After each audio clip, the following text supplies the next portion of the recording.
Good morning, నేను Santosh. Welcome to 30/60. ముందుగా headlines.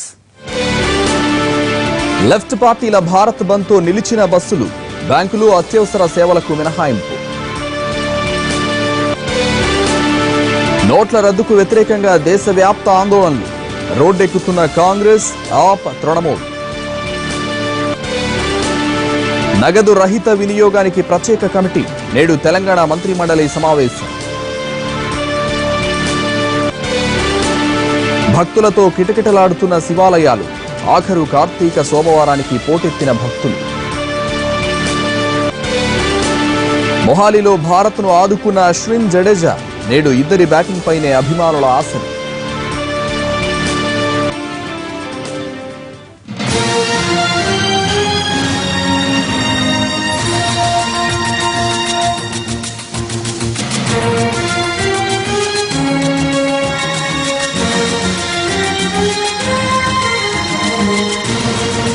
ఆక్రోశ Divas పేరుతో పెద్ద నోట్ల రద్దుకు వ్యతిరేకంగా ఈరోజు భారత్ బంద్కు పిలుపునిచ్చాయి విపక్షాలు. కేంద్ర ప్రభుత్వ నిర్ణయంతో సామాన్యులు తీవ్ర ఇబ్బందులు పడుతున్నారని ఆరోపిస్తున్నారు ప్రతిపక్ష నేతలు.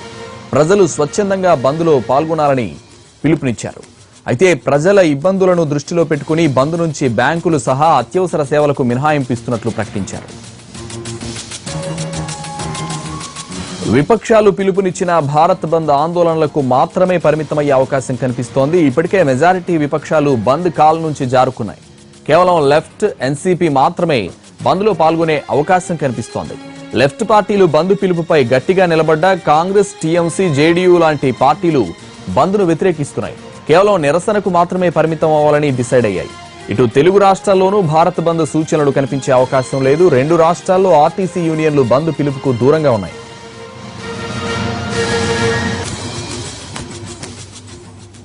ఇక సికింద్రాబాద్ రైల్వే స్టేషన్ పరిస్థితి సంబంధించి పూర్తి వివరాలు మా ప్రతినిధి రాజు అందిస్తారు. Raju, over to you.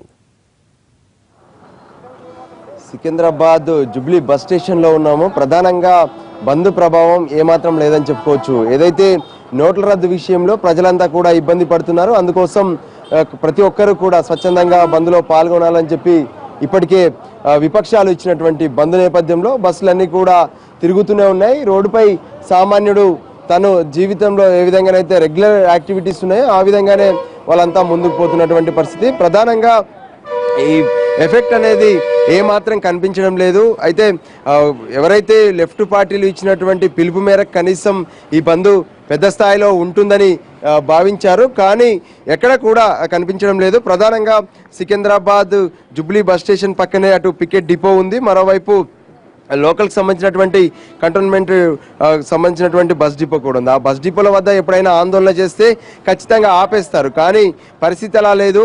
RTC యూనియన్లు ఏవి కూడా బంద్లో పాల్గొనకపోవడం అనేది స్పష్టంగా తెలుస్తుంది. అందులో భాగంగానే బస్సులు యథావిధిగా నడుస్తున్నాయి. దాంతో సామాన్య ప్రజానికానికి ఎటువంటి ఇబ్బంది లేదని చెప్పుకోవచ్చు. మరోవైపు ఆటో యూనియన్లు అనేది కూడా ఎక్కడ కూడా వాళ్ళు బంద్లో పాల్గొనలేదు. ఆటోలు యథేచ్ఛగా తిరుగుతున్నటువంటి పరిస్థితి మనకు స్పష్టంగా కనిపిస్తుంది.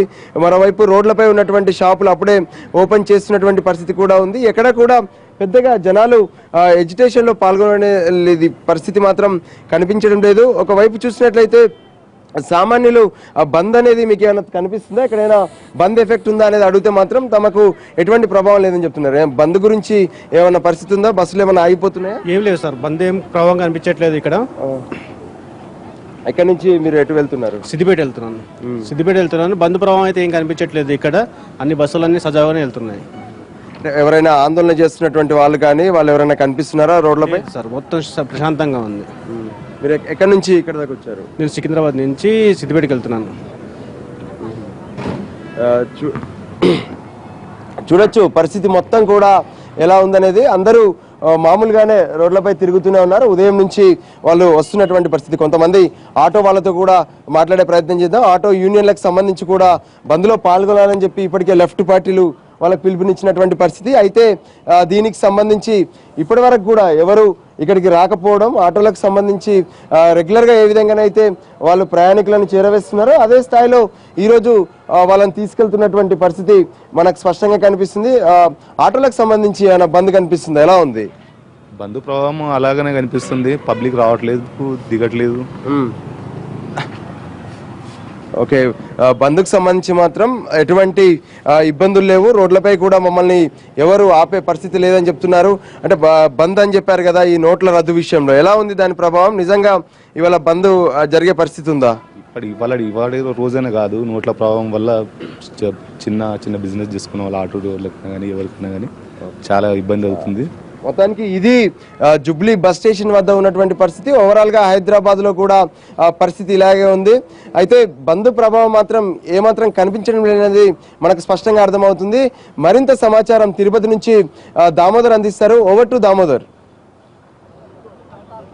Thank you Raju. ఇప్పటి వరకు మీరు హైదరాబాద్లో బంద్ పరిస్థితిని మా కొలీగ్ రాజు అందించారు. అయితే తిరుపతి పరిస్థితిని పరిశీలిస్తే తిరుపతిలో మాత్రం ఇప్పటి వరకు బంద్ ప్రభావం ఎక్కడ కనిపించడం లేదు. అయితే వైఎస్ఆర్సీపీ మాత్రం పెద్ద ఎత్తున తన శ్రేణులతో బస్టాండ్ ఎదురుగా ఉన్న అంబేద్కర్ విగ్రహం వద్ద తమ నిరసన కార్యక్రమాన్ని తెలియజేసింది. ముఖ్యంగా పోలీసులు పూర్తి స్థాయిలో ఆంక్షలు విధించడంతో పాటు గతంలో జరిగిన బంద్ సందర్భంగా పోలీసులు ముందస్తు జాగ్రత్తగా హౌస్ అరెస్ట్ చేయడంతో ఈసారి తమ నిరసన చేయడానికి వైకాపాతో పాటు మిగతా శ్రేణులు కూడా తాము కేవలం వాహనాలను ఎక్కడ ఆపకుండా కేవలం తమ నిరసన తెలియజేస్తామని ఇప్పటికే పోలీసులకు తెలియజేయడం జరిగింది. ఈ నేపథ్యంలో బంద్ పరిస్థితి పూర్తి స్థాయిలో ఉంది. తిరుపతిలోని అంబేద్కర్ విగ్రహం వద్ద బంద్లో జిల్లా వైఎస్ఆర్సీపీ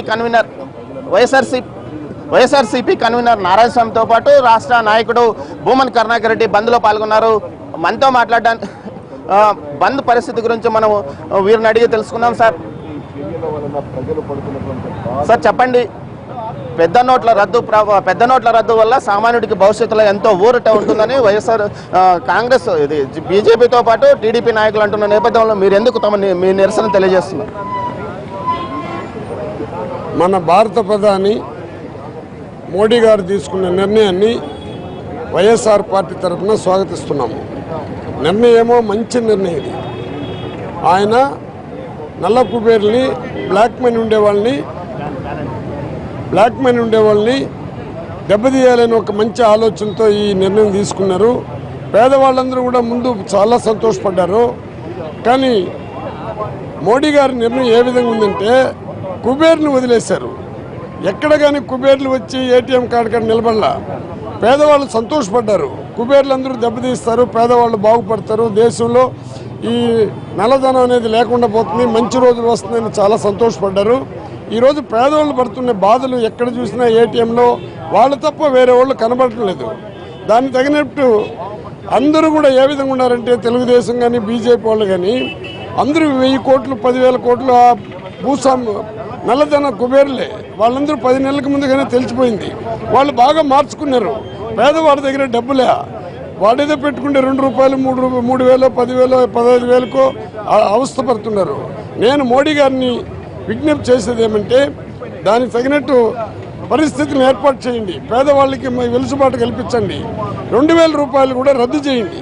2,000 రూపాయలు రద్దు చేయలేదనుకో మళ్ళీ 6 నెలలు సంవత్సరం పోతే మళ్ళీ నల్ల కుబేర్లు తయారవుతారు.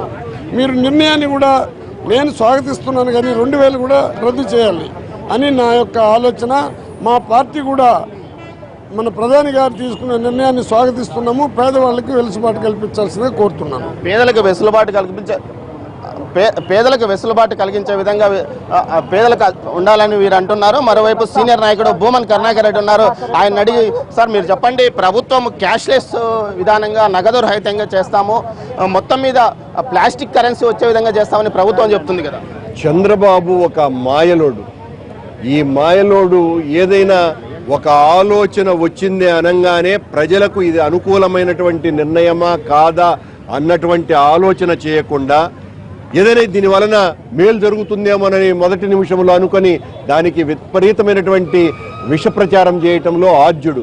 ఈ రోజున కేంద్ర ప్రభుత్వం తీసుకున్నటువంటి ఈ నిర్ణయం వలన రైతాంగం జీవనం మీద ఆధారపడ్డటువంటి ఆంధ్ర రాష్ట్రంలో మొత్తం 60% మందిగా ఉన్నటువంటి పేద రైతుల జీవితాలన్నీ కుదేలైపోతే తాము పండించినటువంటి పంటకు కూరగాయల ధరలు ముఖ్యంగా టమాటో ఈ రోజున 10 రూపాయలు 15 రూపాయలు కిలో అమ్మవలసినటువంటి టమాటా 30 పైసలకు దిగజారిందంటే దాన్ని కూడా చంద్రబాబు నాయుడు గమనించటంలే.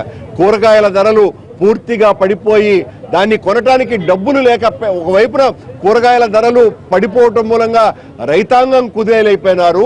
కనీసం ఆ తక్కువ ధరలకు కొనటానికి కూడా చిన్నకారు మధ్యకారు వ్యాపారస్తులు కానీ మిగతా వాళ్ళ దగ్గర డబ్బులు లేకపోవటం మూలంగా అవన్నీ కూడా కుళ్ళిపోయేటువంటి పరిస్థితి దాపురించడానికి కేంద్ర ప్రభుత్వం మీద ఒత్తిడి తీసుకురావాల్సినటువంటి చంద్రబాబు నాయుడు గారు ఆ కార్యక్రమాలు చేయకుండా ఓటుకు నోటు కేసులో ఇరుక్కొని దానికి ప్రతిఫలంగా కేంద్ర ప్రభుత్వం చేసేటువంటి ఎంత అనాలోచిత చర్యకైనా కూడా వెంటనే ఆహ్వానించి ఆ క్రెడిట్ అంతా నేనే కొట్టేద్దామన్నటువంటి ఆలోచనతో 1000 రూపాయల నోటును రద్దును నేనే కోరా. ఈ రోజున ప్లాస్టిక్ నా కరెన్సీని తీసుకుని వస్తేనే చాలా బాగుంటుంది. ఇలాంటి నిర్ణయాలు ఈ దేశంలో కానీ మరీ ముఖ్యంగా మన రాష్ట్రంలో కానీ దాదాపు 70% మందికి పైగా ఉన్నటువంటి రైతులకు పూర్తిగా బ్యాంకుల్లో అకౌంట్లే లేవు. అకౌంట్లే లేనటువంటి వాళ్లకు ఈ కరెన్సీ అనో లేకపోతే ఈ రకమైనటువంటి బ్యాంకు లావాదేవీల ద్వారానే జరుగుతుంది అని చెప్పడం చాలా తప్పుడు. మేము నల్లధనాన్ని వెలికి తీయటంలో ముందుంటాం, కానీ నల్లధనాన్ని వెలికి తీసేటువంటి చర్యల్లో పేదలకు దెబ్బ తగిలితే ఆ పేదల పక్షాన నిలబడి పోరాటం చేయకుండా ఉండలేం. అగ్రగామిగా ఉంటుంది వైఎస్ఆర్ కాంగ్రెస్ పార్టీ. ప్రభుత్వంలోని పెద్దలు ముందుగా ప్రజలు పడుతున్న అవస్థల మీద ఒక దృష్టి సారించాలని, ముఖ్యంగా గ్రామీణ ప్రాంతాల్లో చిల్లర నోట్ల పెద్ద నోట్ల రద్దు వల్ల రైతులు కూలీలు అనేక ఇబ్బందులు పడుతున్నారని, వ్యవసాయ ఉత్పత్తుల ధరలు పూర్తిగా పతనమైన పరిస్థితిని ఇప్పటికైనా ప్రభుత్వం గమనించి పెద్ద రోడ్ల విషయంలో ఒక చర్య తీసుకోవాలని వైఎస్ఆర్సీపీ నాయకులు అంటున్నారు. ఓ to studio. Thank you Damodar.